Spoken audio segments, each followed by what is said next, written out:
Une belle histoire sur le grand de la génération il y a 2 siècles et demi. Le Rabbi Yonatan Adjitz, il a écrit Yarod Vash, aussi Kretou Pleti, des grands livres de psycha.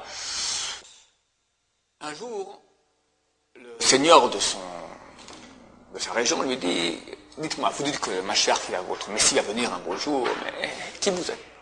Un petit peuple, sans rien. Même aujourd'hui, on a une armée, etc. Mais on est un petit peuple, on est combien? 6 millions par rapport à 1 milliard 300 millions d'ennemis qui nous entourent, le monde entier. Faut pas rêver, d'accord? Avec la meilleure armée du monde, on n'est rien. Le Rav Shark disait sans cesse, faut pas croire qu'on est ce qu'on n'est pas. On est des petits, très vulnérables, faut faire attention.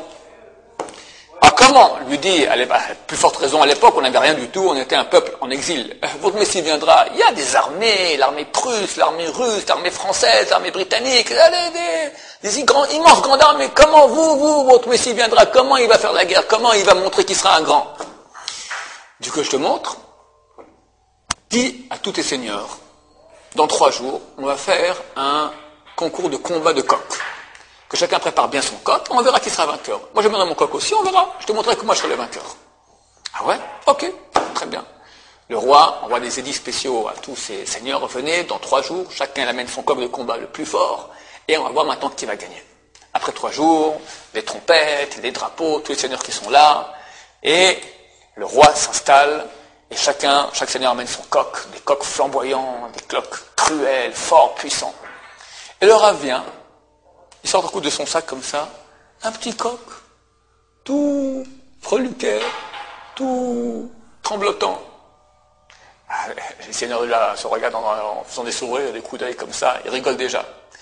Bon, les trompettes sonnent, le roi ordonne que le combat commence. On jette les coqs dans l'arène. Et le combat commence. Les coqs l'un sur l'autre, ils se griffent, ils se mordent, ils se griffent. Le petit coq du rab, il va se cocher dans un petit coin comme ça, il fait rien du tout. Et à la fin du combat, tous les coqs sont morts, et le petit coq qui sort comme ça, tout penaud, vivant. C'est marqué dans les textes qu'à la fin des temps, il y aura une grande guerre dans le monde. On n'est pas prophète ni fils de prophète. C'est vrai que tout le monde sent un peu que c'est pour bientôt. On ne sait pas quand ça se passera. C'est marqué très clairement qu'il y aura une grande guerre entre l'Occident et l'Orient. Alors, je rajouterai même un petit truc que j'ai pas... C'est marqué dans les écrits de Rabbi Yoshua Eshel Me'apta qu'à la fin des temps, les peuples voudront faire la guerre entre eux. Mais ils verront que s'ils font la guerre entre eux, le seul qui va en profiter en fait, c'est le peuple d'Israël. Alors, ils vont tout faire pour ne pas rentrer en guerre. Mais néanmoins, c'est marqué, comme ça a dit Rabbi Joël Me'apta, par la tignasse de leur chevelure, de force, ils seront obligés de rentrer en guerre. Et il a rajouté, on peut dire cela en mon nom, comme si on entendait de la bouche d'un prophète. On a un exemple éloquent de cela par le combat de coq de Rabbi Yonatan Adjitz. Bonne journée.